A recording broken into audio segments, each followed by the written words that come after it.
Bienvenue au balado Les Voix de la réhabilitation de l'ASRSQ.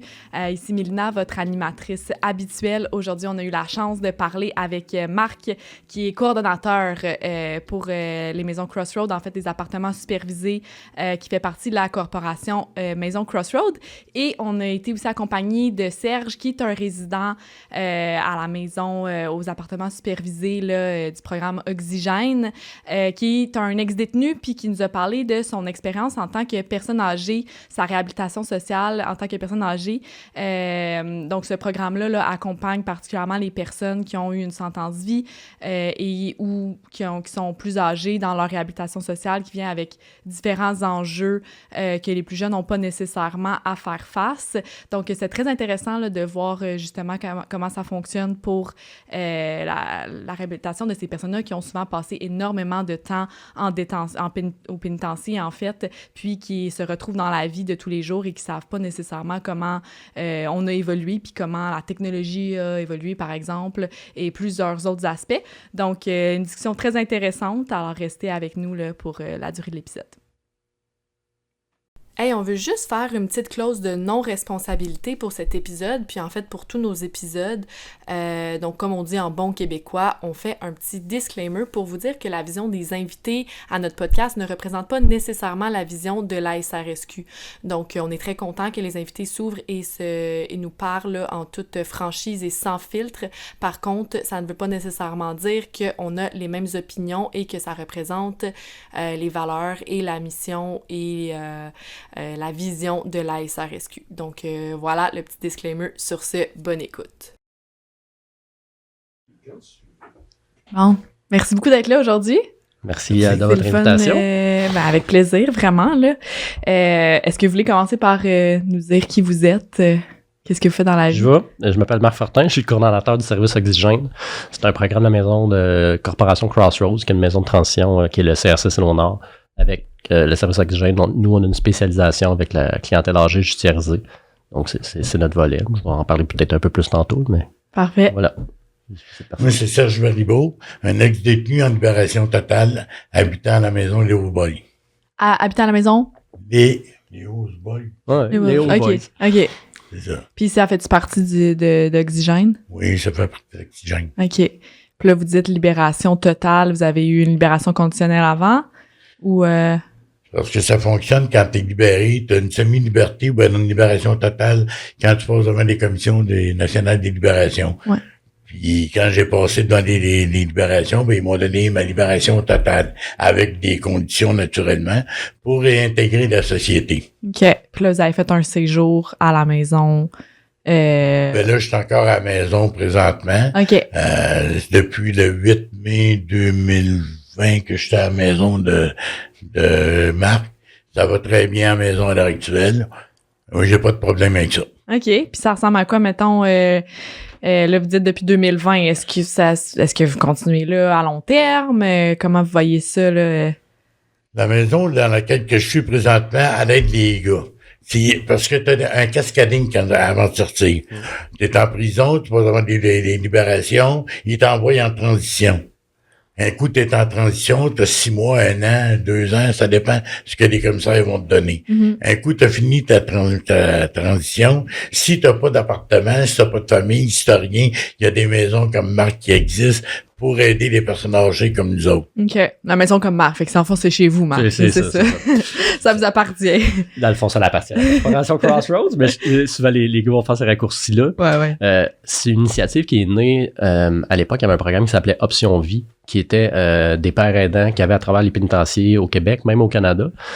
Et c'était Gilles Thibault, qui était un des pères aidants, qui avait fait le constat de hey, les personnes qui ont passé bien du temps dedans, souvent qui sont âgées, mais qui ont 30-40 ans d'institutionnalisation, aller à la maison de transition semi-liberté,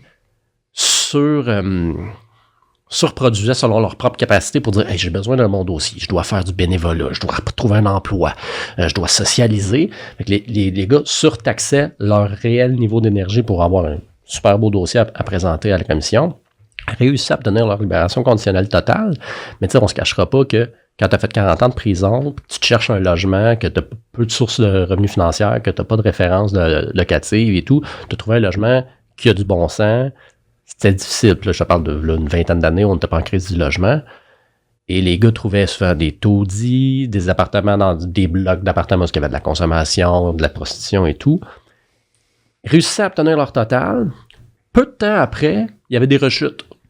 Pas des nouveaux délits, là, mais tu sais, une rechute dans la consommation d'alcool parce que je souffre de solitude. À 40 ans que tu vis en communauté avec plein de monde.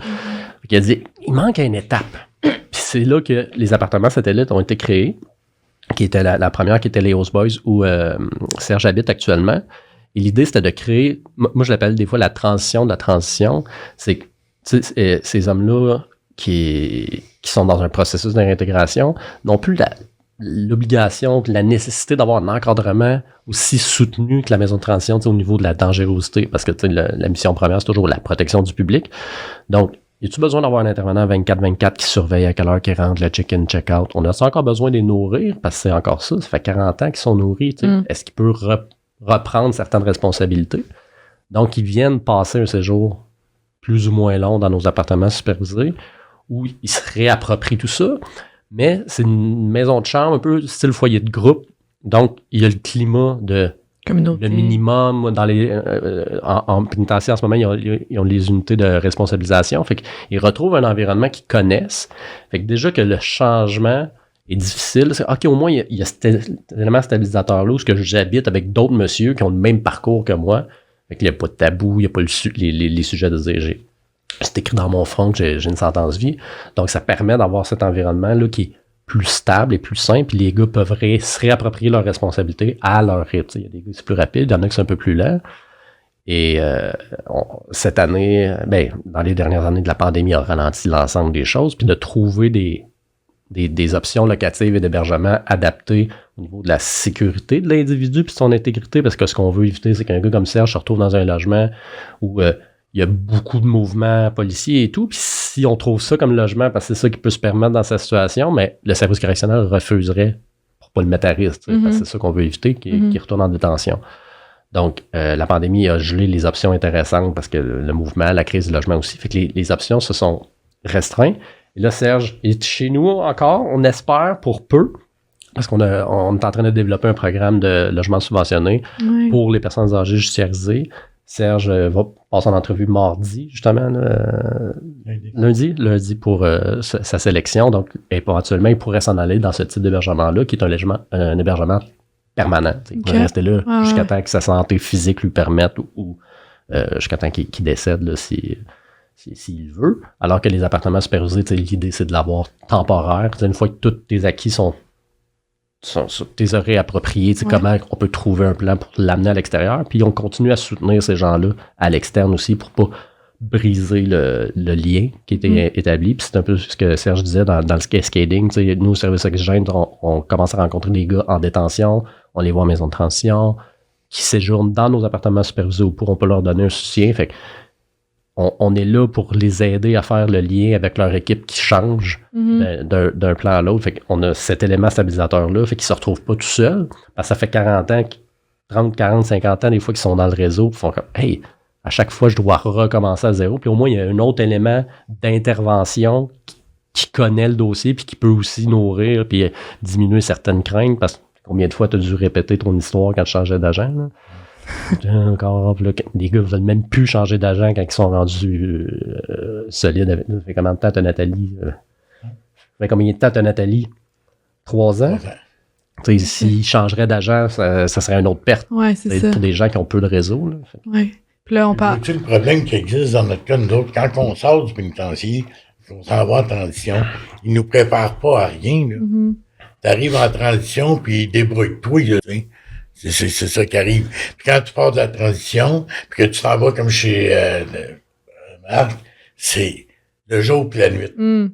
Autant que les autres te laissent te débrouiller tout seul pour apprendre des affaires, autant que les autres te donnent des coups de main à te réapproprier ta liberté. OK. Puis là, OK, c'est ça. Fait qu'en tout cas, on dirait qu'avec tout ce que m'avait dit, j'ai plein de questions, je vais essayer de démêler dans ma tête. Premièrement, fait que là, vous êtes des hommes judiciarisés, pas de femmes. C'est... Pour l'hébergement, non. Dans notre projet d'HLM, on a l'ouverture parce qu'il y a des femmes aussi qui vivent ces problématiques-là. On a développé l'expertise parce que toute la corporation Crossroads travaille essentiellement avec des hommes. On n'a pas de maison de transition féminine. Et on n'a pas développé ce volet-là. Est-ce qu'un jour on le fera? On verra. Parce que ça a toujours été des programmes, des fois, que c'est que je dis tantôt, ça a commencé avec Option Vie, mais Option Vie a été dissous à une certaine époque. Là, ça a été transféré vers des intervenants. Moi, il y a des gens, encore des fois, qui pensent que je suis un père aidant parce que j'ai fait du temps. Non, j'en ai pas fait. J'en côtoie beaucoup. Je comprends de mieux en mieux les enjeux. Mais non, je peux pas me considérer comme un père aidant. Mais tu vois que cette historique-là demeure encore. Et tout le soutien financier, évidemment. Chez nous, on est en ce moment 4 intervenants, mais on a longtemps été 2 intervenants, avec 19 lits, parce qu'on a 2 maisons, une maison de 9, une maison de 10, puis des suivis à l'externe, des gens au pénitencier, fait que de donner un service, d'élargir des programmes, mettons pour les femmes, mais ça demande de la ressource humaine, de l'expertise et tout. Non, donc, en ce moment, on n'est pas là. Oui, puis de toute façon, il y a des organismes que c'est juste pour les femmes, il y en a qui c'est juste pour les hommes. C'est juste par curiosité. Puis est-ce que c'est seulement des sentences fédérales? Oui. Ou, OK, donc vous êtes un service... Service consacré. Okay. Les personnes âgées judiciarisées qui ont beaucoup de temps de fait souvent purgent une sentence fédérale. Mais on a des gens qui ont des sentences chiffres, là, que leur sentence arrive à échéance, mais qui sont sous une sentence fédérale. Peut-être qu'un jour, ils vont retomber dans un réseau provincial. Ils vont avoir des besoins, ces gens-là, puis il n'y a pas d'organisme sur le plan provincial qui a une spécialisation avec la clientèle âgée. Fait que souvent, ce qui arrive, c'est ils vont aller dans les portes standards, si on veut. Ils vont aller au CLSC, à l'urgence psychosociale, puis tu rencontres le travailleur social. Et on est bien référencé sur Google. Donc, le TS m'appelle. Et là, je comprends pas les réactions. J'ai proposé un plan qui normalement fonctionne avec un monsieur qui a une précarité d'itinérance, toxicomanie et tout. Et quand on arrive avec les informations mais tu as proposé un hébergement dans un dortoir d'urgence et tout, quand tu comprends que le gars a fait 30 ans de détention, lui, je vais être ultra vigilant tout le temps parce que je ne sais pas ce qui va m'arriver, parce qu'ils ont été en mode survie pendant leur année d'incarcération. Fait que quand tu comprends pas le phénomène de l'institutionnalisation dans le milieu correctionnel, il y a plein de choses qui peuvent te surprendre. Fait que souvent, c'est de l'éducation aussi des gens qui sont dans les services sociaux en disant peut-être que cette approche-là n'était pas la bonne, mais malheureusement, on ne peut pas desservir l'ensemble des gens qui vivent cette situation-là, mais on en a suffisamment. Puis moi, je dis toujours, le jour qu'on manquera de matières premières, c'est-à-dire des personnes âgées judiciarisées, je vais être bien content, mais ça arrivera malheureusement jamais. Là. Non, c'est ça. OK. Puis là, tantôt, on parlait de sentence vie. Donc, vous, Serge, vous purgez une sentence vie? Oui. OK. Puis vous êtes sorti après combien de temps? 30 ans. Après 30 ans. Fait que vous avez quand même passé une bonne partie de votre vie là, en pénitencier. Depuis que je suis jeune, oui. Ouais. Oui, depuis que je suis jeune. Depuis que je suis habitué... J'ai l'habitude d'être enfermé. Ouais. Puis pour moi, c'est ma famille, puis c'est les amis qu'on peut avoir. Tandis que j'ai pas connu la même façon de vivre que les gens normaux qu'on dit. Là. Mais oui, aujourd'hui, 3/4 de la société, ils ont un dossier. Hey, on fait juste une petite pause ici pour faire une petite rectification. C'est pas 3/4 de la population qui a un casier judiciaire. En fait, selon les statistiques de l'identité judiciaire de la Gendarmerie royale trouvées sur le site web du CCCJA, Comité consultatif clientèle judiciarisée adulte, c'est 14% de la population adulte pour l'ensemble du Canada qui aurait un casier judiciaire. On est donc bien loin du 3/4 de la population. Fait que nous autres, ce qui est dans notre façon d'agir envers ou d'interagir, c'est de te demander si t'as un dossier. Si t'as un dossier, puis si t'es pas active, je peux te parler. Mais si t'es active, c'est bye-bye. Je veux rien savoir de toi. Okay. C'est ça, c'est dans nos conditions, nous autres. Ouais. C'est ça qui nous empêche de remonter. Puis avec les conseils que les autres ils nous donnent depuis qu'on est là, je trouve que ça va mieux pour réintégrer la société, faire des affaires mieux que si tu serais seul, comme je te disais tantôt, en transition. T'es en transition, t'es sur le trottoir, là tu t'en vas où, à gauche ou à droite? Tandis qu'avec eux autres, t'expliques le chemin, ils viennent te le montrer une couple de fois, ils te l'expliquent après, c'est numéro 1, tu sais. C'est pas des chauffeurs de taxi non plus, là, tu sais. Ah? Non. Okay. Des fois, on a Ils ce viennent nous sentiment-là. donner un coup de main, ils viennent pour des commissions, ce qu'on appelle, parce qu'il y en a qui sont plus maganés que d'autres. Ouais. Ça, je suis capable de le comprendre. Fait que quand on est capable de marcher, puis que ça va mieux sur notre chose de santé, oui, t'apprécies ce que les autres font. Vous avez quand même une autonomie là-bas. C'est ça que vous voulez dire en comparaison avec les maisons de transition? Oh, oui, on a plus d'autonomie, oui. Je vais apporter un bémol, mais je suis d'accord avec ce que Serge dit, c'est juste d'apporter une certaine nuance. C'est que les structures de maisons de transition sont faites pour développer l'autonomie puis la reprise de l'autonomie des personnes qui passent par les maisons de transition. Puis évidemment, dépendamment de l'âge que tu as, où tu es rendu et des problématiques que tu as dans ta vie, tu n'as pas les mêmes défis. T'sais. Fait qu'on veut que les gens se réapproprient, fait qu'on leur remette toutes les responsabilités. Mais c'est quelqu'un qui a une sentence de vie qui aurait 37, 38, 39 ans, qu'il regarde son parcours, puis les aptitudes qu'il a fait, peut-être les formations qu'il a faites à l'intérieur des murs, fait « OK, je vais être capable de me recadrer dans le milieu du travail, me réapproprier des choses et avoir un projet qui va se construire avec le temps. » Mais une personne, moi je l'appelle le no man's land du 50-65, qui est à la maison de transition semi-liberté, qui est inapte au travail parce qu'il y a des problèmes de santé non traités, des hernies discales, il ne pourrait pas être signaleur routier parce qu'il ne peut pas rester debout toute la journée. Il y a des problèmes de santé mentale des fois qui ne sont pas toujours bien traités ou qu'il y a un rajustement parce qu'il y a une nouvelle réalité à l'extérieur qui fait en sorte que la médication n'est pas toujours ajustée.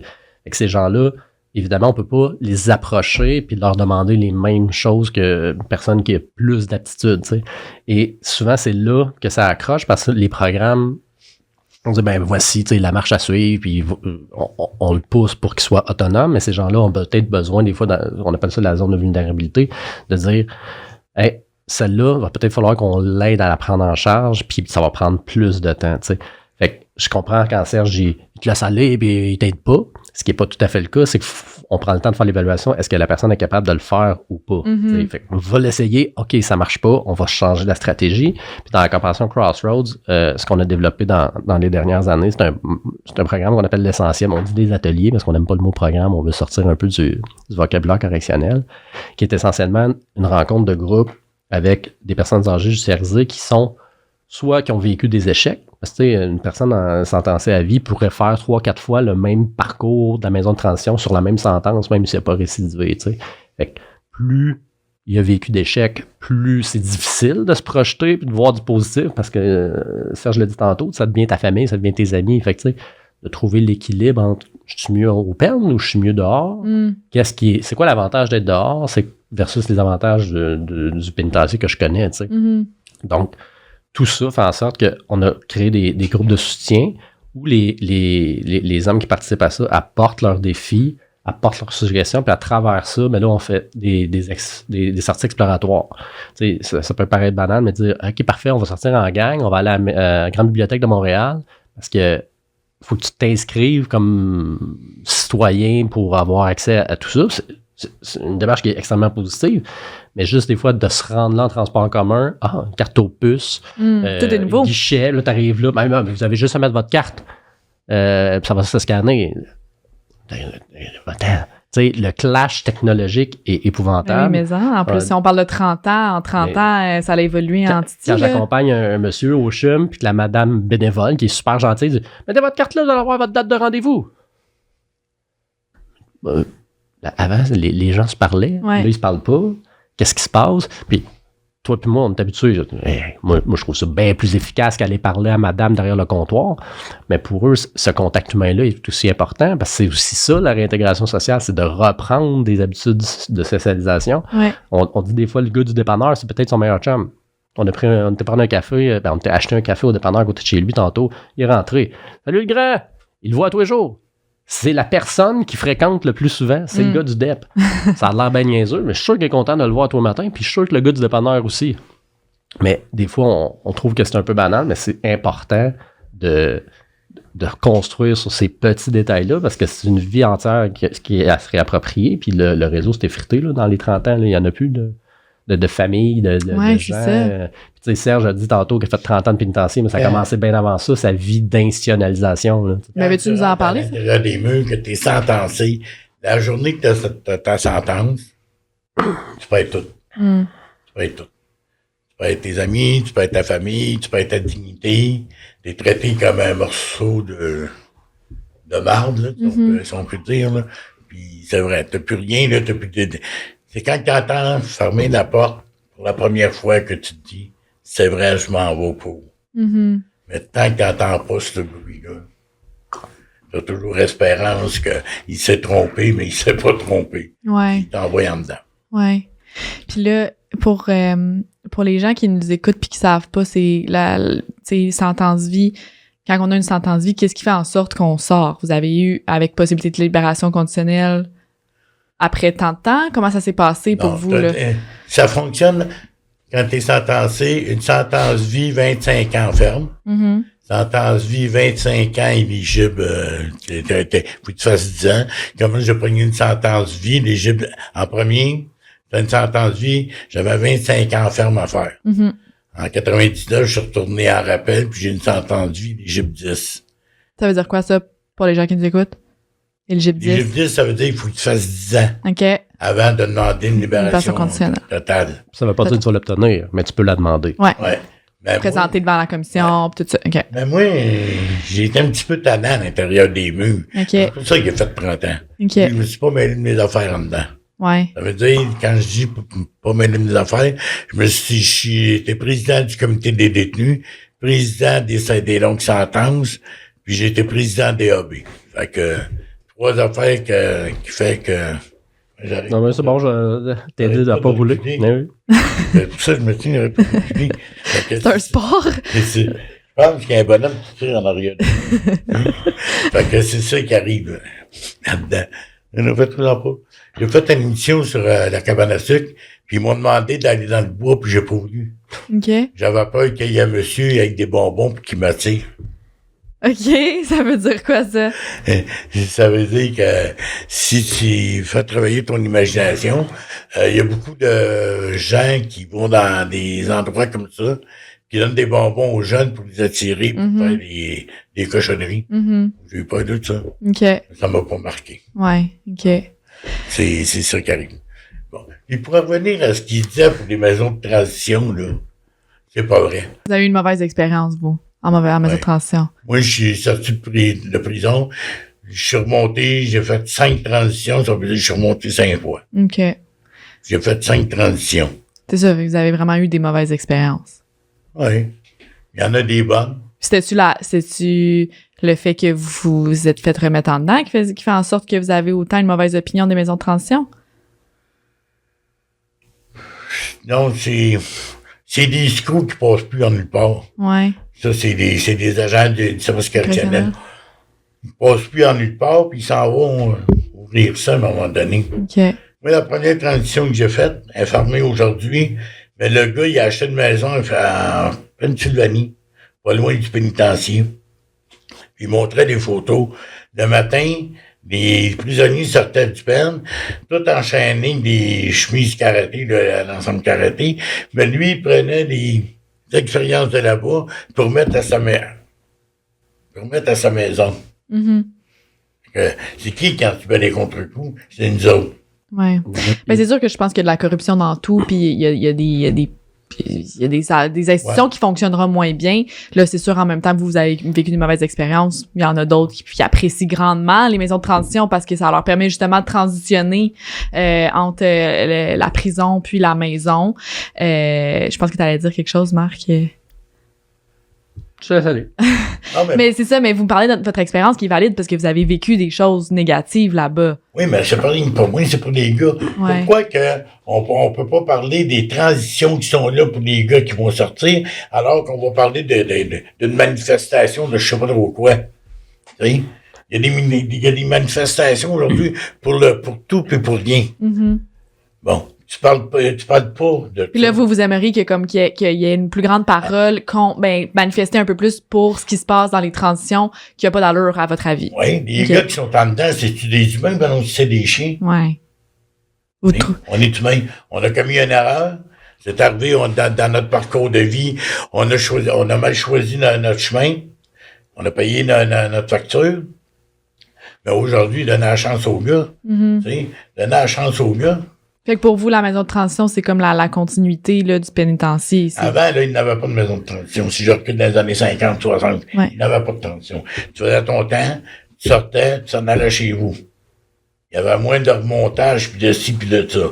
Aujourd'hui, depuis qu'ils ont mis les maisons de transition, tu sais, t'es dirigé. Aujourd'hui, oui, j'ai une bonne intervenante, mais c'est la jeunesse qui rentre. La jeunesse, elle a-tu la même expérience que toi? On dit, on est chier des fois. Bon, par rapport à quoi? Parce qu'il est bec de bout. Il marche avec les lits. Il est bec de bout. Tu sais, ce qui nous ramène sur la terre, c'est eux autres. Ben, tu vois, c'est ça qui est intéressant dans ce que tu apportes. Milena dit que tu as vécu de mauvaises expériences. Je suis persuadé que tu as vécu plein de mauvaises expériences dans les maisons de transition que tu as vécues. Puis tu vis avec des gars qui en ont vécu des mauvaises et qu'il y en a qui ont vécu des expériences positives. Aujourd'hui, tantôt, tu disais que tu étais en mesure de dire « Hey, ce que je suis en ce moment, ça aide. » Mais ces programmes-là, ces projets-là existent grâce aux maisons de transition. Parce que nous, dans le fond, la corporation, on a les deux volets. On travaille en collaboration. Puis l'idée, c'est que c'est un passage, tu l'as dit tantôt, aussi du cascading. Bien évidemment que la maison de transition, c'est souvent la partie la plus difficile dans ton programme de réinsertion parce que c'est le mixte entre la liberté et l'incarcération. Oui, c'est quand même correct. Ça a un volet il y a un environnement de surveillance beaucoup plus incrusté. On te demande d'être performant. Tu peux pas dire « je vais y aller à mon beat à moi ». Non. Tu sais, tu as des objectifs à atteindre. Le but, c'est que ce séjour-là ne perdure pas dans le temps. Puis malheureusement, avec les personnes âgées judiciarisées, c'est difficile d'atteindre un certain standard rapidement. Tu sais, un séjour, ils vont sortir, c'est 6 mois, on réévalue, mais tu sais, dans 6 mois, juste de stabiliser des trucs, des fois, ça prend plus que ça. Tu sais, je pense à des gens qui vont faire une demande de pension vieillesse après 65 ans. Juste le temps qu'ils aient fini de stabiliser la situation financière, ça peut prendre 6 à 8 mois. Dans la bureaucratie. Fait en attendant, le monsieur il est un peu sur une neutre parce qu'il veut pas s'engager dans rien. Ça marchera pas. Le gouvernement est encore contre moi. C'est un peu le préjugé qui l'alimente jusqu'à temps que la situation se stabilise. T'sais. Fait que ça prend souvent plus de temps de stabiliser des gens. Fait que je les comprends. C'est comme ils voient des gens plus jeunes qui ont un potentiel de réinsertion plus élevé parce qu'ils ont plus de capacités, sortir plus vite. Et là, t'es la personne plus âgée qui fait moi, je sais pas. Qu'est-ce que je fais pas de correct? Et que là, c'est encore l'impression de se faire taper sa tête, alors que c'est pas le cas. C'est que le processus, malheureusement, est plus long parce qu'il y a plein d'enjeux qui sont hors de leur contrôle. Puis les structures en place font en sorte que, mais effectivement, si t'as pas un projet d'habitation, mais on ne donnera pas une libération conditionnelle totale. Il faut que tu aies une adresse. Tu une sentence de vie, tu peux pas être itinérant. J'avais un monsieur, il y a 2 ans, on avait trouvé un endroit pour un studio subventionné. C'est un monsieur qui avait été révoqué, il était retourné en détention pendant une période de 2 ans, il revient en semi-liberté à la maison de transition, ça fait 1 an qu'il est là-dedans. Là, on a la démarche. Parfait. Hey, on a passé l'entrevue de sélection, vous êtes sélectionné, monsieur. Parfait. Rendu à l'administration, quelles sont vos sources de revenus? Ben, j'ai une prestation du service correctionnel parce que je suis considéré détenu aux yeux de la loi du fédéral, du provincial, excuse-moi. Fait que je reçois 40$ par semaine. Mais vous ne pourrez pas payer votre loyer. Donc, la ville de Montréal qui gère le financement des logements subventionnés dit, ben, pas de source de revenus, on ne peut pas garantir que le logement peut être disponible. Donc, on ne peut pas te donner une quittance que oui, ton bail va être fait. Donc, quand arrivé à l'audience disait, ben, vous n'avez pas de loyer? Oui, mais j'attends d'avoir ma totale pour pouvoir finaliser la démarche puis changer mon statut pour avoir accès à de l'argent. Là, mais on ne te le donnera pas. Fait là, on retourne vers la ville en disant, le monsieur, à l'époque, était sur l'aide sociale en contrainte sévère à l'emploi. Sa contrainte sévère, elle est permanente. Là. Elle est toujours d'actualité. C'est la structure financière dans laquelle il va tomber. Faites votre demande d'aide sociale, mais on ne peut pas la faire parce qu'il est considéré détenu. Fait que là, on était comme pris dans tout ce mouvement-là. On a travaillé là-dessus 3-4 mois. On a reporté une audience pour essayer de le finaliser. On n'a pas été capable de boucler le projet. Donc, on l'a annulé. Finalement, on l'a accepté dans nos appartements satellites. Mais toute cette problématique-là a duré 9 mois.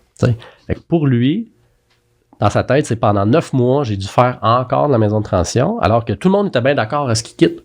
parce qu'il n'était pas capable de finaliser son projet de sortie. Fait que c'est ça qui est fort cher. Alors que s'il y avait eu les lacunes dans le système, ben là, oui. c'est ça. Puis s'il y avait eu la capacité d'avoir retourné sur le marché du travail, hey, j'ai de l'argent, regardez la Ville de Montréal, j'ai travaillé, j'ai gagné 7 000 $ cette année parce que j'ai travaillé une partie de l'année. OK, parfait. Il aurait donné son loyer au prix minimum à 190 $ par mois pour la situation, puis il l'aurait réévalué l'année d'après. Mais on n'a pas pu l'actualiser parce qu'on était dans ce no man's land-là. Parce qu'au fédéral, pour le gouvernement fédéral, dans la fiscalité, dès que tu es en semi-liberté, tu es considéré libre et à l'extérieur du pénitencier, mais au provincial, c'est que non, il est tenu légalement d'habiter à cet endroit-là, donc il n'a pas les mêmes privilèges, même accès financier qu'une personne qui serait en total. Fait que ce statut-là est important, mais pour l'obtenir, le total, des fois, il faut avoir au moins une petite source de revenus. Quand tu n'as pas la capacité de retourner sur le marché du travail, tu n'as pas de capacité de te louer un logement avec 40$ par semaine. Là, Fait que là quand vous dites, finalement, dans ce cas-là, vous l'avez amené... Ben, on l'a amené chez nous. En maison satellite. Dans la maison satellite, le temps qu'il stabilise toute sa situation. Fait que c'est pour les maisons satellites, justement, là, en termes, est-ce qu'ils ont une contribution à fournir ou c'est 100% subventionné? Ou... Ben, ils payent un loyer. OK. Par contre, le temps qu'il arrive chez nous, on ne charge pas un loyer le jour 1 parce qu'on dit, bon, on est très conscient, tu as une situation financière à stabiliser. Donc, on va prendre le temps, puis une fois que les premières entrées d'argent rentrent, là, on se réajuste. T'sais. Mais c'est pas tous les projets qui sont comme ça, parce que nous, on est propriétaire de nos bâtisses. Donc, on peut se permettre de dire, tu n'auras pas de loyer le premier mois et tout. Mais si j'étais un organisme qui louait un endroit, mais j'ai besoin d'avoir ce financement-là pour payer mon hypothèque, ou pas mon hypothèque, mais mon loyer. Nous, les bâtisses, on est chanceux. Sur 3 bâtisses qu'on possède, il y en a une qui n'est pas finie de payer. Okay. Donc, on a cette capacité-là. Puis, vu qu'on a plusieurs volets, mais des fois, notre projet était déficitaire, l'autre projet est en bénéfice, on est capable de redistribuer. Mais si demain matin, je partirais le projet des appartements satellites, je ne serais pas capable d'avoir cette flexibilité-là. Donc, ça couperait encore une fois là, des projets sortis. Fait. Ça, c'est le no man's land du 50-60. Dernièrement, on a un monsieur qui a eu sa libération conditionnelle totale directement du pénitencier chez lui. Le projet, c'est pas un projet. Il y a un cancer stade 4. Tout le monde s'attendait à ce qu'il meure dans les 2 premiers mois. Fait que personne n'a fait de démarche. Si le traitement chimio va bien, puis il survit le monsieur, là, on fait quoi? On m'appelle en catastrophe, puis on me dit, il faudrait y trouver une place. Mais vous l'avez sorti parce qu'il était trop lourd pour le pénitencier au niveau de ses problèmes de santé. Mais là, il l'a sa totale. Bien content pour lui, il fait 48 ans qu'il est incarcéré, le monsieur. Il vit maintenant chez nous, à l'aide sociale, il a 66 ans. L'aide sociale dit, t'es censé être à ta pension. Pourquoi t'as pas ta pension? Je suis incarcéré. Mais pourquoi tu l'as pas faite? Parce que je suis incarcéré depuis 47 ans. OK, mais ton régime des rentes, mais je ne l'ai pas collecté, mais il faut que tu le fasses. On s'est battu, ça a pris un mois et demi. On a réussi à avoir une aide sociale temporaire. Ça, c'était en juin. Hier, il a reçu sa lettre comme quoi que la pension du Canada rentrait finalement. De juillet, là, on est quoi, en avril? Donc, ça a pris tout ce temps-là, juste stabiliser sa situation financière. Mais parallèlement à ça, il y a un monsieur qui a un cancer stade 4 qui doit se déplacer pour faire un nouveau traitement de chimio, un nouvel traitement de radiothérapie et qui n'a pas de ressources financières pour pouvoir justement se déplacer. Il n'y a pas encore son transport adapté parce qu'il n'y a personne qui a planifié sa remise en liberté parce que ça s'est fait un peu sur un coup de dé puis tout le monde pensait qu'elle allait mourir. Mais le monsieur, ça va faire 1 an là, qui a combattu ces diagnostics-là et parce que le travail a pas été planifié en aval. Et nous, on a dû improviser avec tout ça. Puis c'est souvent ça le challenge. La réalité d'une personne vieillissante est souvent mal comprise. Et c'est des messieurs orgueilleux. Hein? Et des fois, ils ont des problèmes de mobilité ou de déplacement à l'intérieur des murs. Puis finalement, j'ai mon vieux de chambre, il va me donner un coup de main, il va me pousser, il va m'emmener à l'infirmerie et tout. Et des fois, on parle avec les unités de santé ou avec les agents à l'intérieur des murs. Puis c'est pas pour dire qu'ils font mal leur travail ou quoi que ce soit. Mais quand ils posent la question, es-tu capable de monter des escaliers? Moi, il est à l'intérieur des murs, je le vois pas. Je le sais pas. Je pense pas. Là, il se déplace super bien à l'intérieur des murs. Il sort. Il est en fauteuil roulant. On est au mois de février. Puis un traitement de méthadone, où il faut qu'il aille à la pharmacie tous les jours. Mais dehors, ça marche pas comme au pénitencier. Il n'y aura pas un monsieur qui va le pousser, qui va l'amener dans une unité d'un endroit à l'autre à l'intérieur.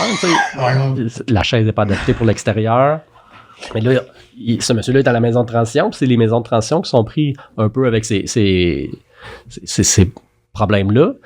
Puis, le temps que les services sociaux, les CLSC, ils vont le faire, là, ce transfert-là, mais il y a un délai. Fait en attendant, qui s'en occupe? C'est souvent là le problème. C'est là qu'on reçoit des appels. Ah, mais pouvez-vous faire l'accompagnement avec ce monsieur-là? Ah, mais on aurait pu se l'éviter, cet accompagnement-là, si le travail en aval, en amont ou en aval, en tout cas, avant, aurait été mieux fait. Fait que c'est souvent ça, les frustrations qui sont vécues. Puis j'essaie de me mettre dans la peau des messieurs qui le vivent en disant, mais effectivement, pourquoi personne n'a pas pensé à ça? Mais parce que eux-mêmes ne le voient pas. Et si tu dis au pénitencier que tu es peu autonome, mais tu vas peut-être perdre des privilèges. Tu vas peut-être pas dire la vérité pour je vais garder ma capacité parce que je veux garder mon fonctionnement. Je veux pas être transféré dans une unité où il y a des soins, où je vais avoir moins de liberté dans mon milieu qui est déjà fermé. Restreint, ouais. Et on le vit des fois dans des accompagnements médicaux avec les messieurs. C'est pas Serge, là. Votre diabète va bien? Numéro 1, je suis tout le temps à 6.7. Non, je parle pas de toi en plus. Je suis tout le temps à 6.7.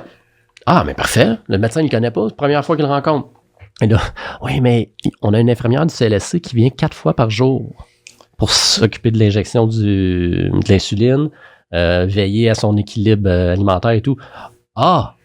Oh, mais attends, c'est pas la même donne. Son diabète est clairement pas stable. Mais le monsieur, c'est pas parce qu'il veut mentir, il veut juste bien paraître. Parce que quand tu es devant une personne en autorité, un médecin pour eux, c'est une personne en autorité, je vais bien paraître parce que c'est ça que j'ai dû faire pour avoir ma libération, pour passer devant la commission. Puis, ce qu'on veut réellement savoir, c'est comment il se sent pour vrai. Mais c'est un réflexe totalement humain de dire, je vais essayer de me montrer sur mon meilleur jour. T'sais. Et c'est de déconstruire ça. Puis un peu comme quand Serge disait tantôt, on les aide à peut-être à réfléchir. T'sais. Je dis, Serge, bullshit pas ton médecin, il dit la vérité, c'est ça le meilleur move pour toi. Mais il y a peut-être personne qui a jamais dit. T'sais. Ou il les écoutait pas à ce moment-là parce qu'il était fâché de l'environnement dans lequel il était. Et mon médecin, il sait tout de moi. C'est tout. Oui, toi, t'as un médecin depuis longtemps, mais c'est pas la chance de tout le monde. Là. Ouais. Mais Serge, est-ce que vous sentez que vous avez pris un coup de vieux en sortant, justement, parce que là, on parle qu'on essaie d'être tough en détention. Ça choque-tu de sortir? On est tellement révolté quand on sort de là, puis tellement frustré envers la société pourrite qui existe.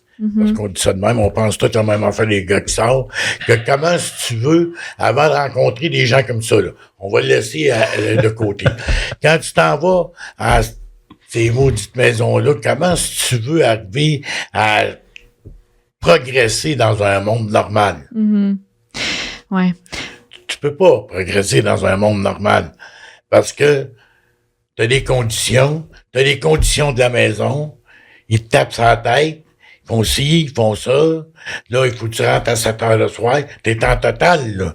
En total, t'es supposé avoir un petit peu plus de lousse, là. Ouais. Mais c'est ça, je comprends pas pourquoi. Parce que moi, dans ma tête, pis je pense qu'on peut le spécifier encore, là, dans ma tête, une maison de transition, c'est justement, elle sert de transition. Donc, comme on parlait tantôt, il y a quand même encore de la correction qui se fait, là, au niveau des correctionnels. Mais pourquoi des gens en total vont... Je pensais que c'était ceux qui avaient leur 6e ou leur tiers.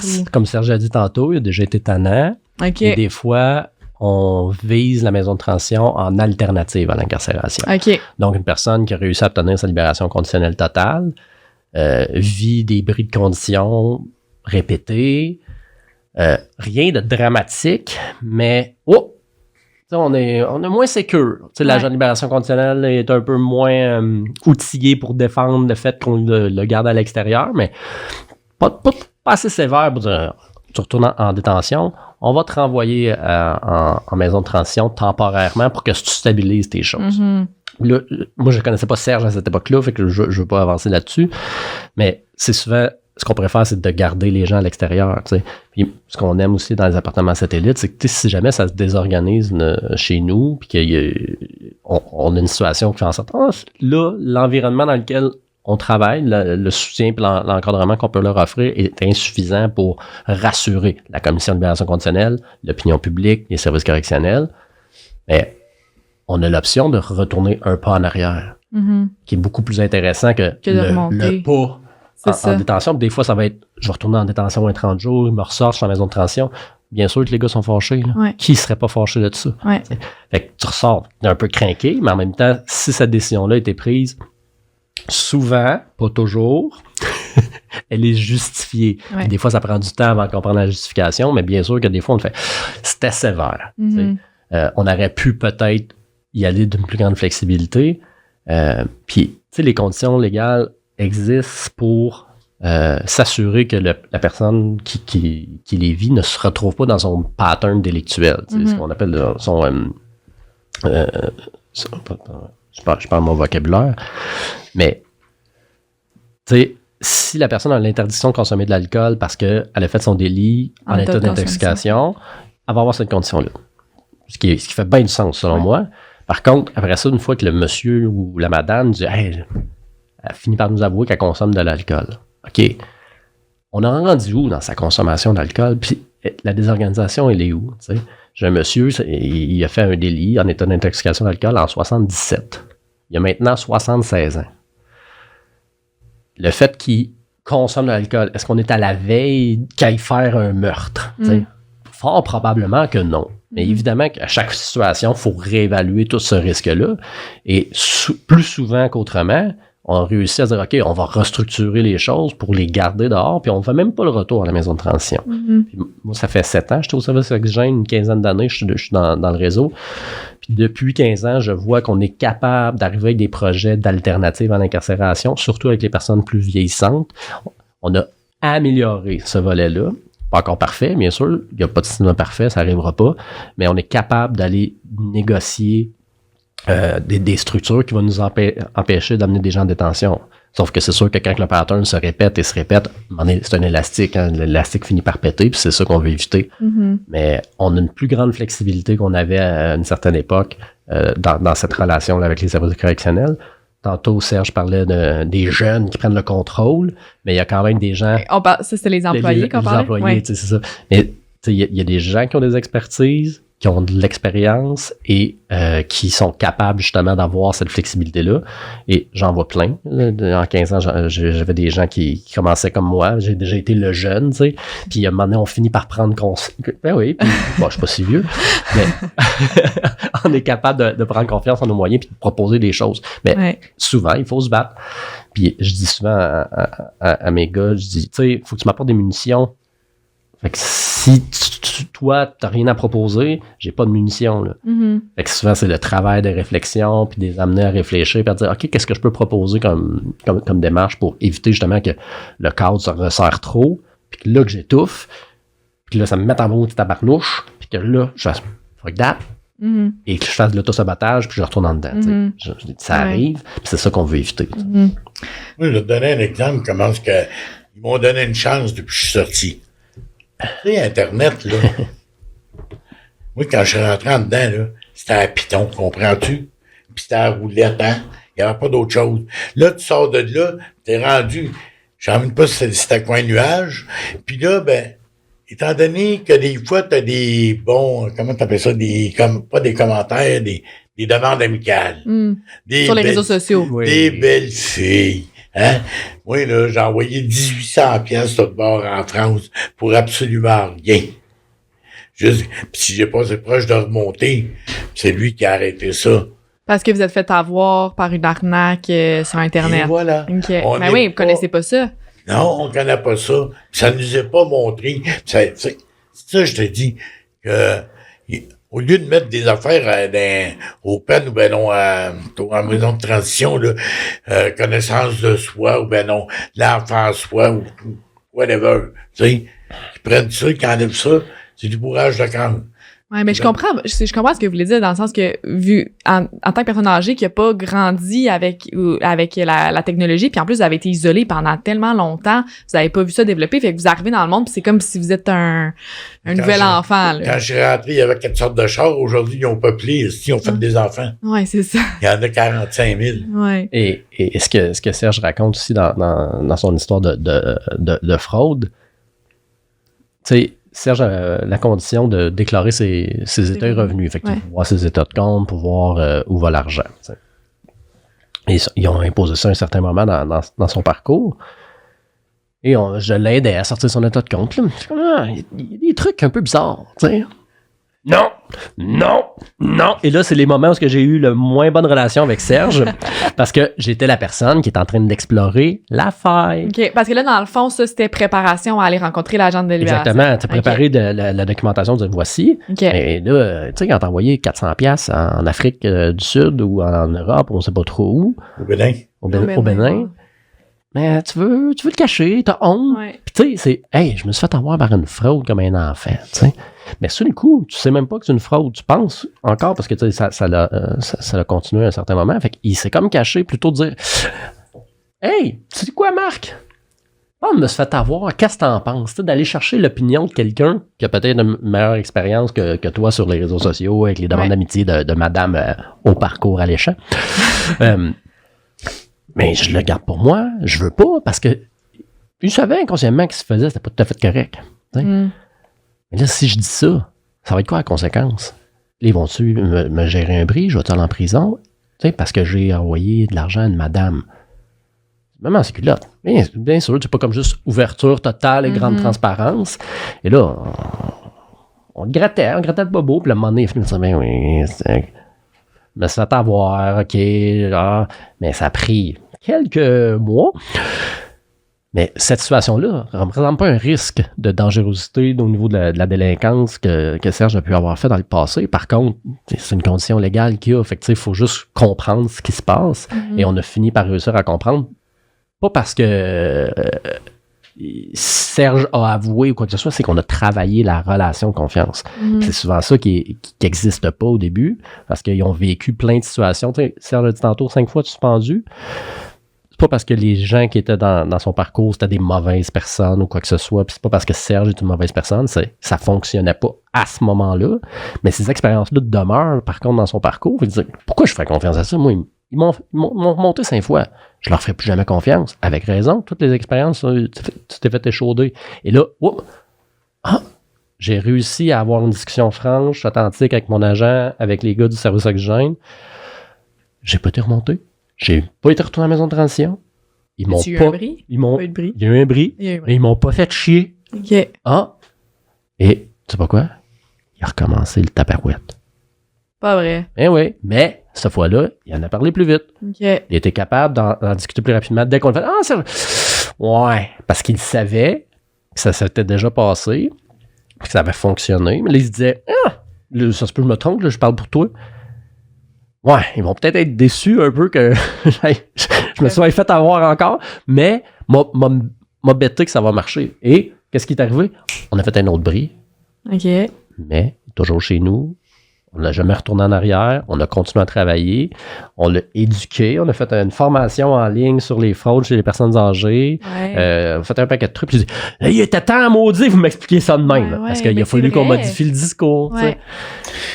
Puis qu'on supprime toutes les applications sur son téléphone. Fait que là, les bonnes femmes qui vous accrochent, là, c'est non, hein?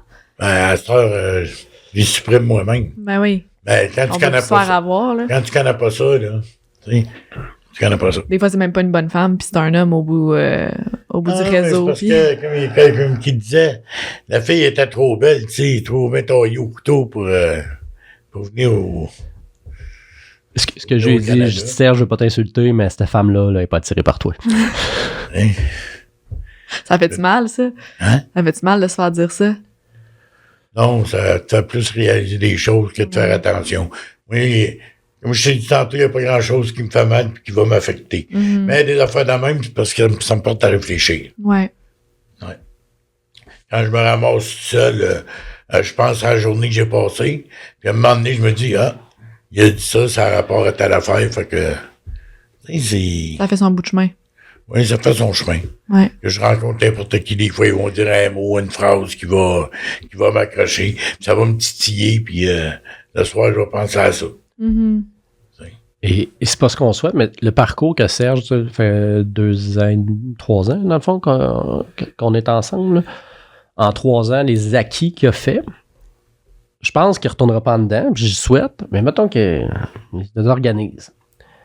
Il y a assez d'acquis positifs et d'expérience à l'extérieur que son prochain parcours, maison de transition, s'il y avait à en refaire un, ça passerait mieux parce qu'il comprend davantage qu'est-ce qu'il doit faire, comment il peut le faire, comment l'aborder.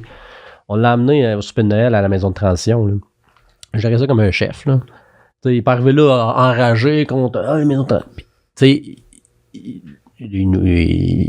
ventile un peu, là, puis c'est bien correct, mais il a fait un progrès qui est pas toujours évalué justement dans un parcours de maison de transition parce que le progrès qu'il a fait, il a fait sur son fonctionnement global dans sa vie quotidienne. C'est un ancien chef cuisinier et tout son parcours, s'il ne travaillait pas à la cuisine au pen, là, tu arrives à la maison de transition, on l'a entendu tantôt, fâché sur les 3 repas. Ben, j'ai même pas l'occasion de pouvoir cuisiner. Je suis pris ici parce que j'ai pas cette autonomie-là. Moi, je me valorise à travers ça. Au pen, vous cuisiniez. Ouais. Oui, parce qu'il y a des structures qui permettent de le faire, mais quand il arrive à la maison de transition, c'est une question d'efficacité, de fonctionnalité, parce que tu peux pas faire cuisiner 30 monsieur dans une maison, là, ça marchera pas. Là. On n'a pas les infrastructures pour faire ça. Mais c'est plein de petits détails que la maison de transition ne te permet pas de travailler, mais qui sont pour des personnes qui sont en reprise de leur vie ultra importantes. Évidemment que la personne qui a fait 5 ans de détention, qui avait une autonomie sur toutes ses activités, qui ressort à 35-40 ans, ben, OK, parfait, je suis bien content. Hey, je suis nourri, puis... ben oui, il y en a pour... Je vais avoir mon poil dans 6 mois, 1 an, that's it. Lui, c'est, hey, moi, ça fait 40 ans que je l'ai vu, mon maudit poil à moi, là. Parce que oui, cuisiner en détention, mais c'est encore pas pareil, parce que tu cuisines avec les éléments de la cantine, puis tout, fait que t'as pas les mêmes accès alimentaires. Fait que c'est un peu tout ça. Fait que, tu sais, c'est pour ça que nos maisons existent. C'est ça qu'on va aller travailler avec les gars qui n'ont pas toujours l'occasion de pouvoir faire maison. Et des fois, c'est juste la perspective qu'ils ont. Moi, j'ai un monsieur, il dit aucun besoin. Il est arrivé dans les appartements satellites, il s'est mis à paniquer. Ça va pas faire bouillir de l'eau. Là. Dis-moi, Marc, dans le temps, je tuais des gens pour le crime organisé, j'avais les moyens, tout le monde, je payais. Je faisais rien. Et il n'avait jamais cuisiné de sa vie. Il avait 71 ans. Là, de se retrouver, je dois être autonome sur le plan alimentaire. Fait que là, on a visité les papates roulantes et tout, mais malgré les mots, on dirait, hey, vas-tu être capable de faire ça? Sais-tu comment? Oui. Ben, je veux bien paraître, je veux pas me démontrer une lacune, parce que si je dis que je suis pas capable, ils me prendront pas. Mais non, on veut juste savoir pour être capable de mettre les services que tu as besoin, mettre les services que tu as besoin, tu sais. C'est le jour, j'ai faim. Je sais pas comment, je vais demander à... c'était pas à Serge, mais je vais demander à un gars comme Serge qui va m'aider. Mais là, on retombe un peu dans cette pattern de codépendance, perte d'autonomie. Puis là, aujourd'hui encore, tu sais, il a amélioré ses aptitudes, mais c'est pas encore top. Puis là, il dit, je pars en appart tout seul, j'aurais pu mon chum à côté qui m'aide là-dedans, tu sais. Fait que cette dépendance-là de dire, je veux pas me retrouver tout seul, je veux pas souffrir de cette solitude-là, elle a un paquet de facteurs. On le voit avec des personnes âgées de base. Je pense à mes grands-parents. Mon grand-père, quand il est décédé, ma grand-mère, tout fonctionne bien. Quand le grand-père est parti, il fait il palliait à beaucoup de choses. Alors que pendant qu'ils vivaient ensemble, les deux s'appuyaient, s'épaulaient. Là, de se retrouver tout seul, t'as une dégradation de l'autonomie qui se fait à vitesse grand V. Fait que c'est souvent ça aussi la crainte. Puis pourquoi que les gars sont un peu réticents de vouloir quitter nos appartements satellites, c'est que ils voient pas toujours. Ils disent, attends, là, je vais le perdre, ça. Comment je vais faire pour garder mon niveau de vie en perdant mes alliés, en perdant des intervenants qui me soutiennent, en perdant le fait que je peux jaser avec n'importe qui, parce qu'il y a tout le temps du monde dans cette maison-là, tu sais. Fait que ça, c'est important. Puis, tu sais, Serge est probablement en train de se poser cette question-là avec le projet de logement subventionné, tu sais, mais au moins, il va y avoir un intervenant en soutien communautaire qui va être sur place. Il va y avoir d'autres personnes dans le bloc qui ont le même parcours de correctionnel. Fait que, tu sais, au moins, on enlève cette étiquette-là. Parce que les personnes âgées, tu sais, t'es vieux, trop vieux pour travailler, t'es malade, t'es en perte d'autonomie. Fait que, tu sais, on les case un peu dans une case, tu sers plus à grand-chose. Puis là, en plus, nous autres, on rajoute la couche dossier criminel qui vient aussi avec vocabulaire, chaîne de valeur, socialisation qui est un peu plus rough, tu sais, que d'autres personnes. Fait que des fois, ça aussi, ça passe pas, là. Serge disait tantôt, il dit, il m'envoie chier. On se fait envoyer chier souvent, là. Je te dirais, quand il est de mauvaise humeur, on le sait. Mais quand je rentre et que je le vois de même, je dis, correct, j'en ai vu d'autres. Monsieur, madame, tout le monde, mon futur propriétaire me dit, hey, tu me parles pas de même, mon vieux. Fait que ça peut créer encore du trouble. Il faut encore continuer à travailler tout ça. Fait que, tu sais, il n'y a pas juste le fait qu'ils soient vieux, âgés, perte d'autonomie, il y a le fait qu'ils soient institutionnalisés, qu'ils ont un schéma de valeur, un vocabulaire précis qui était ultra utile pendant son incarcération. Parce qu'effectivement, si tu parles pas de même en dedans, tu vas te faire ramasser, puis il faut que tu te protèges. Là, OK, il faut déconstruire la carapace qui s'est construite, qui l'a permis de survivre toutes ces années-là, tu sais. J'ai-tu de la merde ou d'accord avec ça? C'est pas pire? Oui, c'est pas pire. Il dresse un bon portrait. Oui. Ouais. Oui. C'est assez un portrait juste. Ouais. Comment ça se passe pour vous, Serge, la réhabilitation sociale, justement, d'apprendre ça? Là, on parle de manière générale, mais pour vous? C'est bien dur, la réhabilitation. Mais des fois, je pense que je devrais lui demander de me remonter. Ouais. Oui, je suis mieux en dedans que dehors. T'sais. C'était confortable? Hein? C'était confortable en dedans? Ben, en dedans, t'as des gars que tu connais. Ouais. Fait que tu peux cuisiner dans les cuisines là-bas, malgré que tu peux cuisiner dehors aussi. Mais là, j'ai un chat, fait que ça m'apaise un peu. OK. T'sais. On a pas une dette à Marc quand il était en vacances. On a rentré 2 chats, mais Marc, il n'en a pas 7-8, il a fallu qu'on en garde un. OK. Fait qu'on a gardé un, il est opéré avant-hier. Mais c'est le fun, c'est comme la zoothérapie. Ça dit bien. Ben, c'est ça que je lui dis, puis la prochaine fois, c'est un hippopotame. Ils pourront pas dire non. Oh. C'est dangereux, un hippopotame, hein? C'est ça, ça en mange 25 par année. Ouais, je pense que c'est l'animal qui tue le plus. Je suis pas inquiète, ils n'ont pas les moyens. Non, mais un petit chien de maison, là. Ouais, OK. Puis, mais comment vous voyez ça, là, pour la suite? Là, vous avez votre entrevue lundi pour aller... Tu sais ce qui me fait le plus chier là-dedans? Ouais, c'est quoi? Ici, j'ai dit, quand tu passes pour ton crime, t'es sentencé. Tu rencontres 12 jurys, puis t'as le juge. Quand tu veux ta libération conditionnelle, tu passes devant deux commissaires. Puis la chose.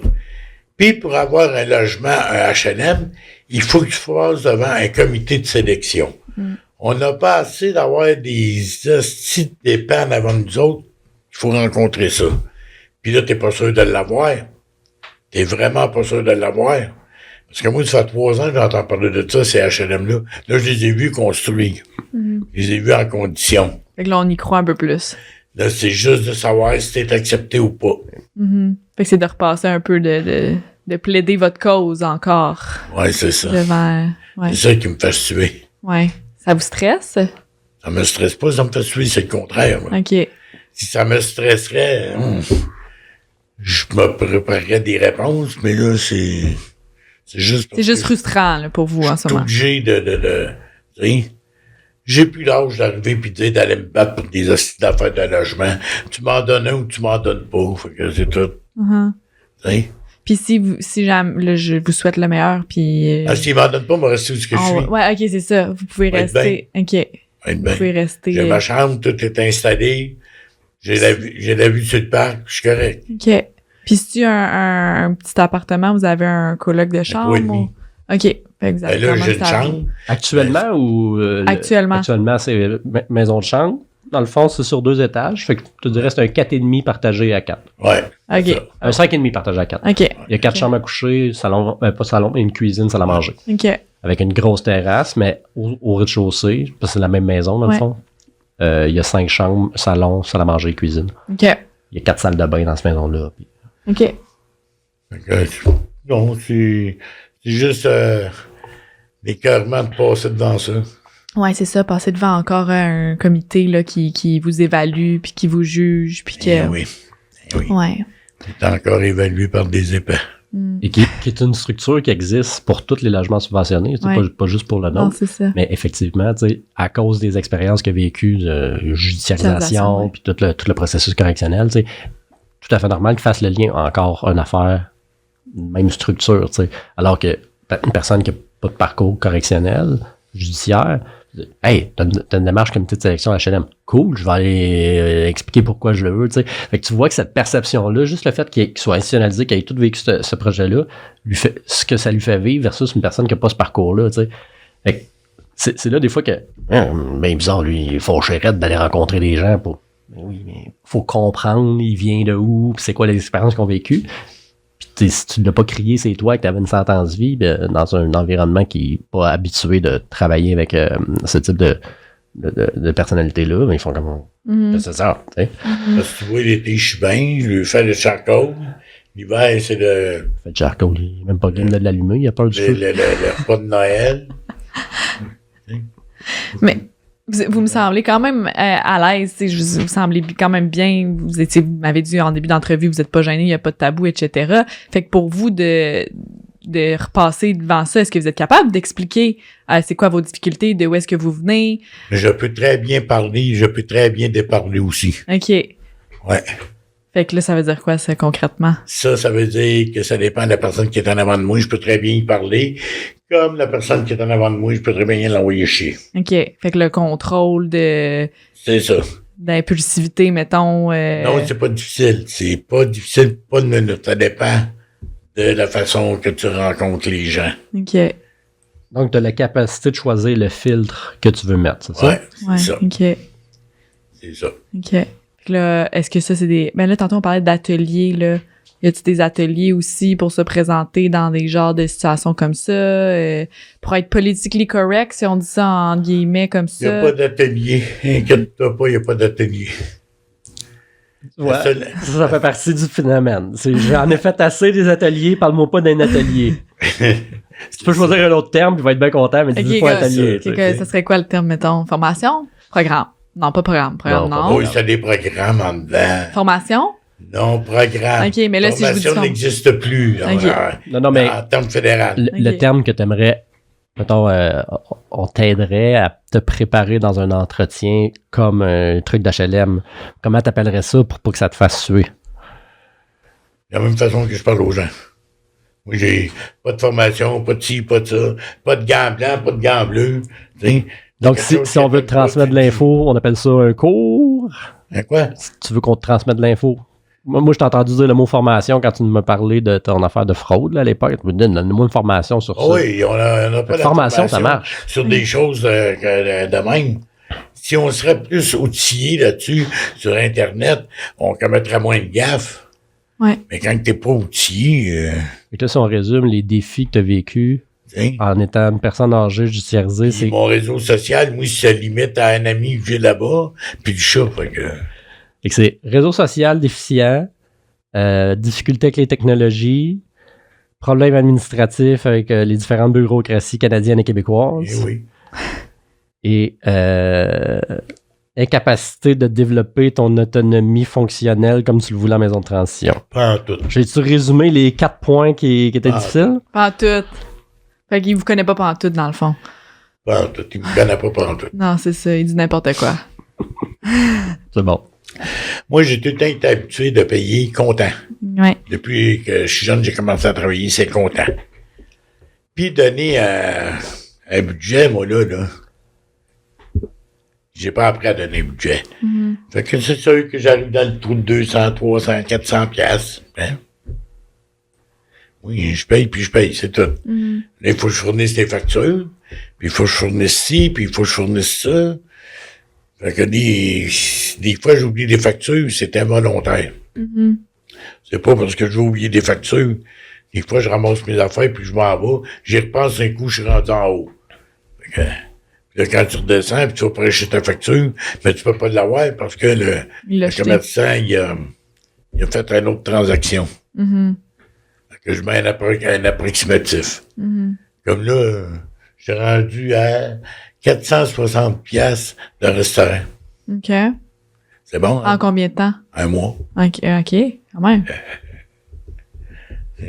On en fait du restaurant? Dans l'enfer du restaurant. C'est ça. Ben, vous êtes un homme de cuisine, fait que vous aimez ça, la bonne bouffe, puis... Ouais, là, il fait chaud, il commence à faire chaud. Là. Ouais. Faire de la cuisine. Là. Fait qu'on mange plus de sandwich, des soupes de temps en temps. Tu ne verras pas cuisiner des gros repas d'été, là. Non, c'est ça. À partir de l'automne, oui. OK. Mais l'été, non. Ou je vais au IGA, puis j'achète des repas déjà tout préparés. Déjà tout fait, ouais. OK. Fait que là, tantôt, c'est ça, justement, on parlait des défis. Est-ce que vous, ça fonctionne mieux en individuel? Tu sais, j'ai l'impression que vous avez quand même une belle relation de confiance. Est-ce que vous êtes plus réceptif à recevoir de l'aide quand c'est individuel plutôt que justement un cours, un programme, un atelier? Oh, oui, c'est... l'aide est toujours bonne à venir. Ouais. Ça dépend avec qui tu l'aide. Puis, tu sais, t'aimes pas tout le monde, puis c'est pas tout le monde qui t'aime non plus. Mm-hmm. Oui, il y en a des personnes qui n'aiment pas dans le personnel, là, tu sais. Puis je lui dis, Ah ouais? pense-moi me gêner, Ouais. tu sais. Je me gênerai jamais pour dire que j'ai sur le cœur, OK. tu sais. Jamais. Va te voir, ça arrive à un moment donné, il y a quelque chose que tu me fais, t'es sûr que tu vas le savoir. Tu vas être parmi 10 000 personnes, t'es sûr que je vais te le dire. Mm-hmm. Puis c'est-tu mal reçu de la part du personnel? Comment c'est reçu quand vous dites qu'est-ce que vous pensez, dans le fond? Je le sais pas. Parce que si je l'ai, elle peut pas me parler. Elle peut pas vous parler? Non. OK. Elle Elle veut pas me parler. veut pas vous parler. OK. Mais de manière générale, vous entendez qui est quand même bien, là. Tu sais, je veux dire, vous êtes, pour que vous soyez venu ici, c'est parce que vous aimez ça jaser, puis... Ben oui, c'est parce qu'il m'a demandé de venir faire de la pie, là. J'ai dit qu'il allait demander de faire de la pie. Mais je savais pas c'était quoi. Fait que je connaissais pas ça. Ouais. Mais c'est le fun. Ouais, c'est le fun. C'est le fun. Ouais. Juste en affaire, t'as pas assez d'eau. Ah, c'est vrai, hein? Bon, prochaine fois, on va avoir 3-4 bouteilles. Ouais, c'est ça. 3-4 litres. Ouais. Non, c'est le fun. C'était une autre ouverture sur un autre sujet. Mm-hmm. Il y a pas de stress à avoir. Puis tu poses pas beaucoup de questions. Fait que, Voulez-vous que j'en pose plus? on est ici pour ça.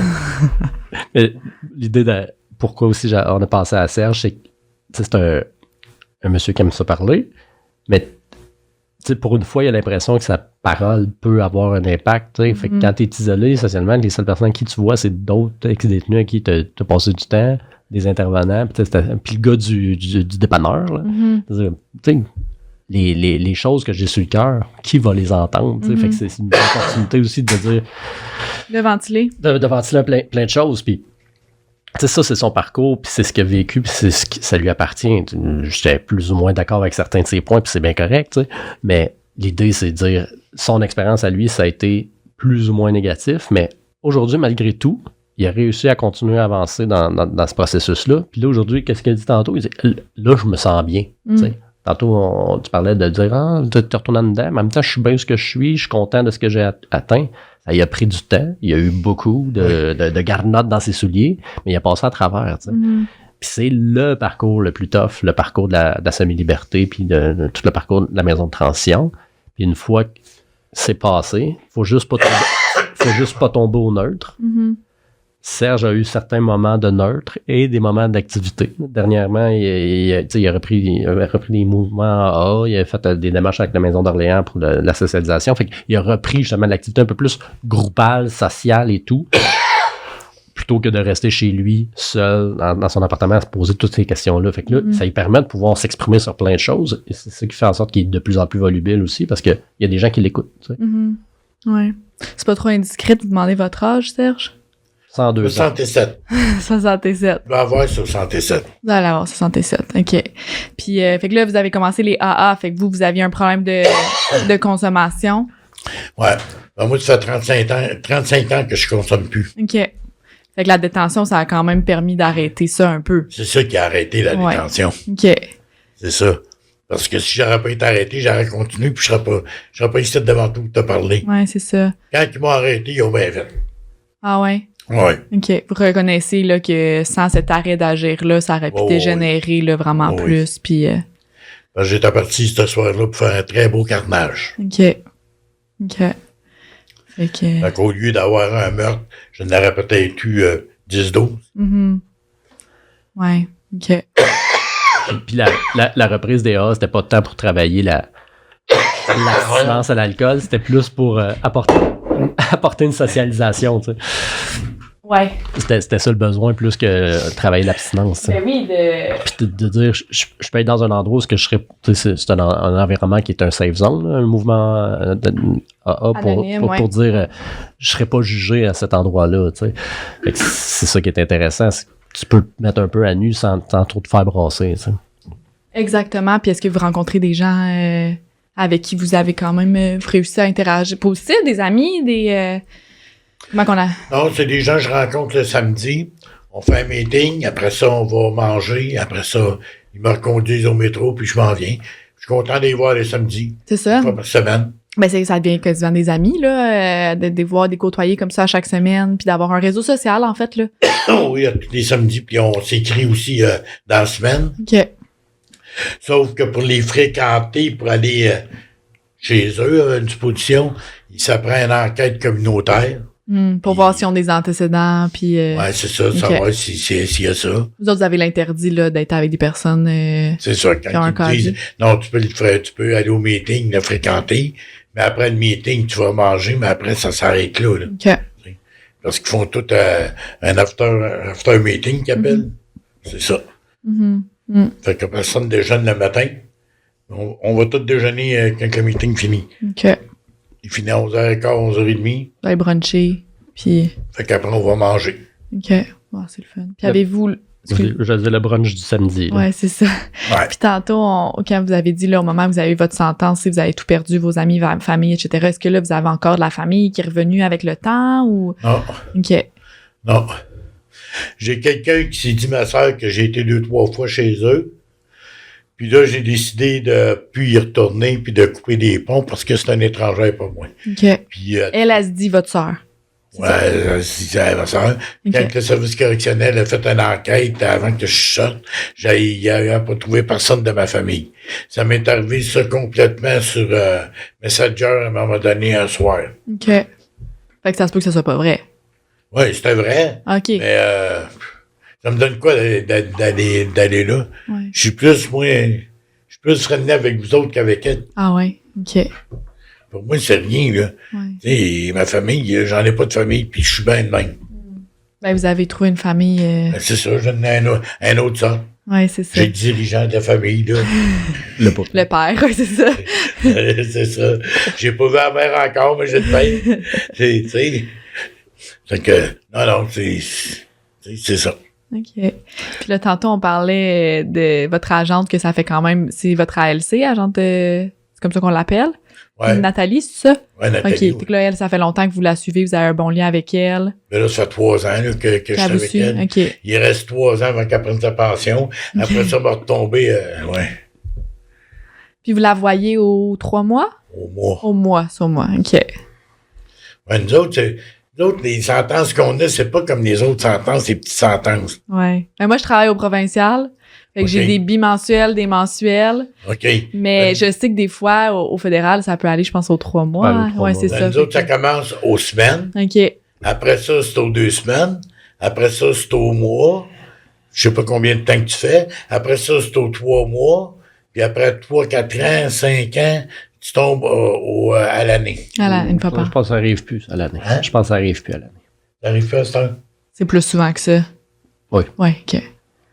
Bon. Parce Ben, que- une fois par mois, c'est pas si pire. Parce qu'avant, c'était 2 fois par année. OK. Quand tu s'en allais. Il peut pas chialer, il est content qu'à avouer. Ouais, c'est ça. C'est elle la maman. Ouais, c'est ça. Ouais, ben oui, regarde. Non, mais tu sais, des fois, c'est ça, justement, de parler avec quelqu'un, même s'il faut quand même rendre des comptes, parce qu'elle a un mandat légal, c'est quand même de pouvoir jaser avec quelqu'un de ce qu'on vit au quotidien. Ça peut faire du bien, là. Non. Non. Non. J'étais un gars très difficile en quelque part, puis très, tu sais, je suis casanier, comme qu'on dit. Ouais. Moins que je chasse les temps ici, à part que de faire mes affaires normales, aller faire l'épicerie, puis comme faire opérer le chat, je suis bien. Moi, je vois le monde où je suis, OK. présentement. Moins vous voyez de monde, Mieux que je suis. mieux vous êtes, OK. Ouais. Mais t'en vois. Moi, je m'occupe, j'ai un animal à m'occuper. Comment il Puis- s'appelle? Le chat? Ouais. C'est un imbécile, le chat. Je l'appelle n'importe comment. N'importe comment. T'es un imbécile, comment ça? Oui, c'est un imbécile, le chat. OK. Hey, depuis qu'il est opéré, là, un matin, je l'ai mis dans sa cage pour aller dehors jusqu'à temps qu'on s'en revienne.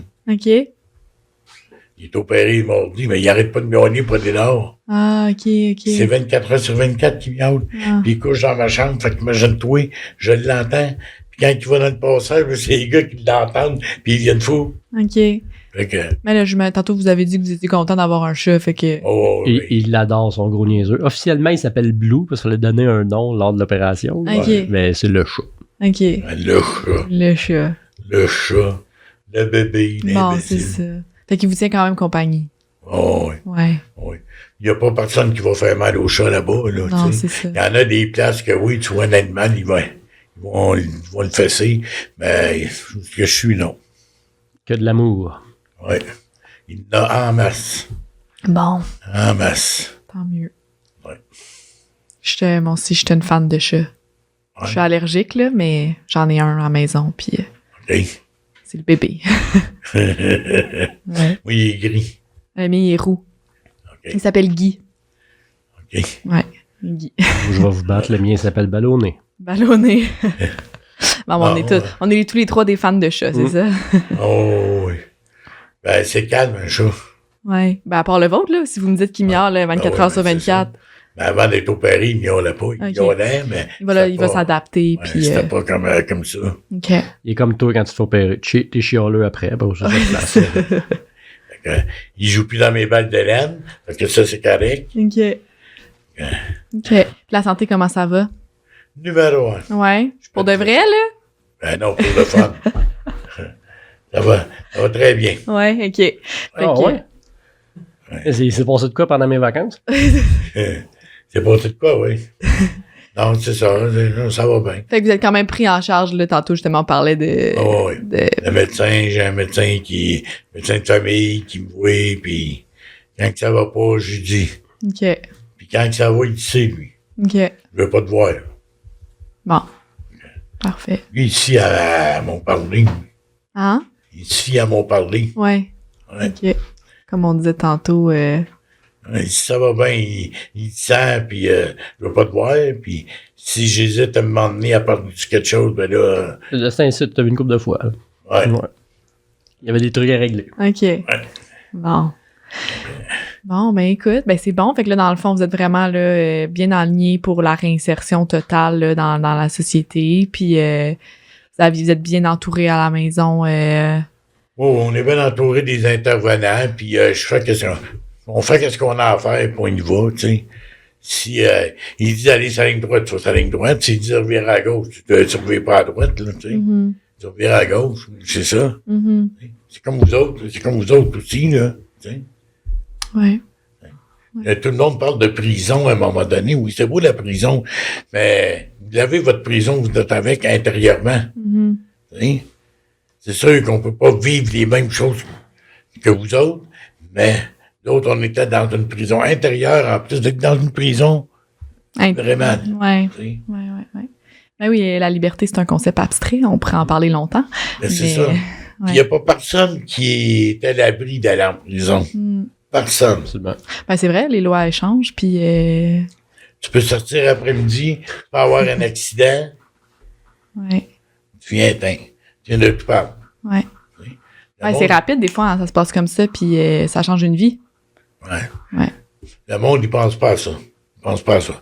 Les autres, ça va bien, si, c'est ça. Tout va numéro 1. Mais non. Mm. Il n'y a rien qui va.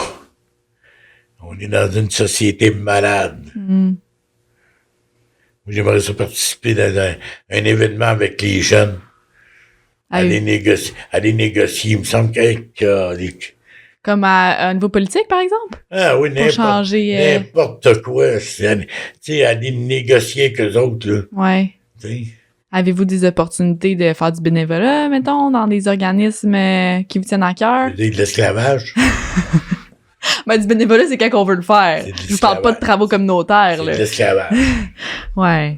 Ben, je pense qu'une personne qui fait du bénévolat, c'est parce qu'elle veut. Aller travailler avec les jeunes, c'est du bénévolat.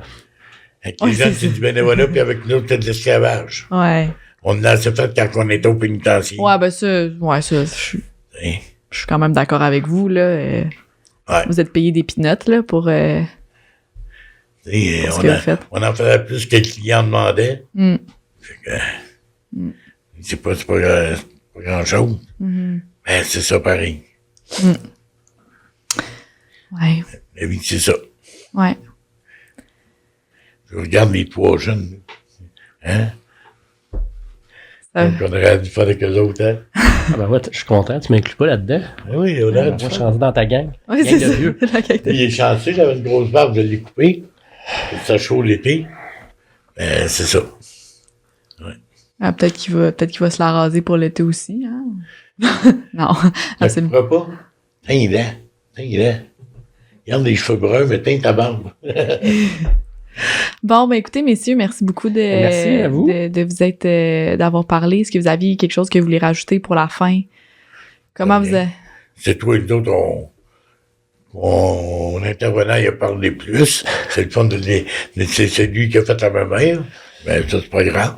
Et non, qu'est-ce que tu veux qu'on rajoute? Mais là, vous, ben, au début avant l'enregistrement, en fait, on parlait que vous avez tourné quelque chose avec Urbania, c'est bien Oui, ça? exactement. Dans lequel vous apparaissez. Voulez-vous juste nous parler un peu de ça pour que les gens puissent aller voir ça aussi après? C'est un documentaire qu'on a fait sur la réinsertion, justement, sociale. Où on a parlé à peu près des mêmes affaires qu'ici, mais qui est sur Urbania. OK. Eux autres, ils l'envoient pas tout de suite sur les réseaux sociaux parce qu'ils veulent le présenter dans des festivals. OK. Fait qu'il va passer une partie de l'été dans des festivals. Après, cet automne, je pense qu'il va... On n'a pas de date officielle. Ça va être avril ou mai 2023. Là, fait que ça va Ok. sortir sous peu. Je sais pas quand est-ce que le podcast va être diffusé. Un peu plus tard. Donc probablement qu'il va déjà être en ligne. C'est un reportage d'Hugo Meunier avec Alex Herbert, je me souviens plus de son nom, de famille, qui était le réalisateur, qui ont fait un travail assez exceptionnel avec un parcours de Serge. Ils nous ont suivis complet dans une année complète, là, à certains moments. Quand même, hein? Puis Serge paraît bien, il est un peu moins fâché que certains propos qu'il a tenus aujourd'hui. Vous avez une bonne attitude, c'est une ça. bonne humeur. Oui, c'est un Fait bon qu'on va- portrait humoristique. Fait je qu'on va dirais. aller voir votre petit côté tendre C'est en ça. regardant le reportage Urbania, c'est Ben, ça? je suis pas fâché aujourd'hui. Ben non. Je suis pas fâché aujourd'hui. Ben non, mais comme Marc a dit, vous êtes exprimé, vous avez ventilé sur ce que votre expérience à vous, puis c'est autant valide de... Ben, parce que, comme je t'ai dit au début, si ça peut aider quelqu'un, ou si ça peut faire comprendre les innocents des transitions, En haut, là, ouais. tu sais, ça va gagner quelque chose. OK. Mais il n'y a pas personne qui va me dire à moi de ne pas parler des transitions, parce que, en tout cas, Mais l'idée, c'est de donner l'opportunité d'expliquer à des gens qui connaissent pas ça. Ben, c'est un peu le but de votre podcast Ouais. aussi. Là, tu sais, c'est un milieu qui est... Nous qui travaillons là-dedans, c'est notre vie, on est habitués, mais tu sais, moi je dis c'est toujours le sujet le plus préféré des matantes à Noël. Là, tu sais, tu rencontres des meurtriers, tu mets ta vie en jeu à tous les jours. Je dis non, c'est pas ça ma réalité. Tu sais. Fait que de donner accès à nos réalités de travail puis de milieu, tu sais, c'est bon pour l'ensemble de la communauté parce qu'il y a beaucoup de sujets qui sont tabous, d'idées préconçues. Fait que tant mieux si on peut les déconstruire. Puis de notre côté, dans le fond, à la corpo, tu sais, la maison de transition, c'est clientèle anglophone, autochtone, âgée, qui est la spécialisation d'un groupe pour les personnes âgées judiciarisées et institutionnalisées. On a des appartements satellites. On a le projet là, de la maison Joe Mill qui va ouvrir probablement en juillet là, pour les premiers locataires, dont Serge fera peut-être partie. Donc, c'est des beaux projets, c'est stimulant. Il faut continuer à investir là-dedans parce que ça coûte pas mal moins cher de garder ce monde-là dehors qu'à l'intérieur des murs. Ouais, c'est ça. Ouais. En ayant leur réhabilitation en cœur, puis la protection de la société Exactement. aussi. D'où des fois la nécessité des motadines de maison de transition. Cool. Ben merci. Pardon? mais tes jeunes avec, ils passent par la transition, je pense, hein? Moi, je l'ai vu. Ils passent par la Ben oui, ben oui. Ben oui, puis tu sais, il y en a honnêtement qui apprécient vraiment ça parce que c'est grâce à l'existence de la maison de transition qu'ils peuvent sortir avant, qu'ils peuvent sortir à leur 6e ou à leur tiers s'ils vont justement devant la commission délibération. Puis Puis pour eux, c'est juste, c'est vraiment mieux que d'être en dedans. S'ils ont eu une expérience traumatisante en dedans, eux autres, ils prient pour avoir leur 6e puis aller en maison de transition. Oui. Puis finir jusqu'à leur 2/3, en fait, là. Fait que ça dépend des expériences, encore une fois. Il n'y a pas ça au fédéral, les 6e. Oui. Il peut l'avoir. Ouais. Mais pas pour n'importe quel délit. Mais pas pour puis, une sentence vie. Ouais, c'est ça. Ouais. Je n'ai jamais entendu parler. J'ai déjà, Ah ouais? en tout cas, dans mon parcours, connu des gens qui ont eu leur 6e au fédéral, mais c'est ça. C'est pas pour une sentence vie, effectivement. Fait que, mais en tout cas, là, si le petit reportage de Urbania va sortir bientôt, nous, quand on va publier l'épisode, on va pouvoir mettre le lien pour que les gens aussi puissent voir à quoi ça ressemble, parce que dans le fond, c'est filmé dans votre milieu, donc en même temps, de voir exactement, c'est vraiment le fun, c'est vraiment pertinent. Puis, Il n'y a pas de problème. Super, on va voir la vedette Serge. Bon, pas grand vedette là-dedans. Oh, t'es pas peu vedette. Pas pire vedette. Je le fais juste pour aider les gens. Bon, ben tant mieux. Ben merci beaucoup, en tout cas. Merci beaucoup à vous. De vous être prêtés. Le balado-diffusion Les Voix de la réhabilitation est produit par l'Association des services de réhabilitation sociale du Québec. Les épisodes sont co-réalisés par Jules Grégoire Moisan et Mélina Plourde et sont animés par moi-même, Mélina. Finalement, l'enregistrement des épisodes s'est fait au studio chez Denise à Montréal. Si tu as aimé l'épisode d'aujourd'hui, merci de le partager sur tes réseaux sociaux et de laisser un avis de 5 étoiles sur ta plateforme d'écoute préférée. Finalement, tu pourras trouver plus d'informations sur la SRSQ et sur nos invités dans la description de l'épisode. D'ici là, on se retrouve très bientôt pour un nouvel épisode.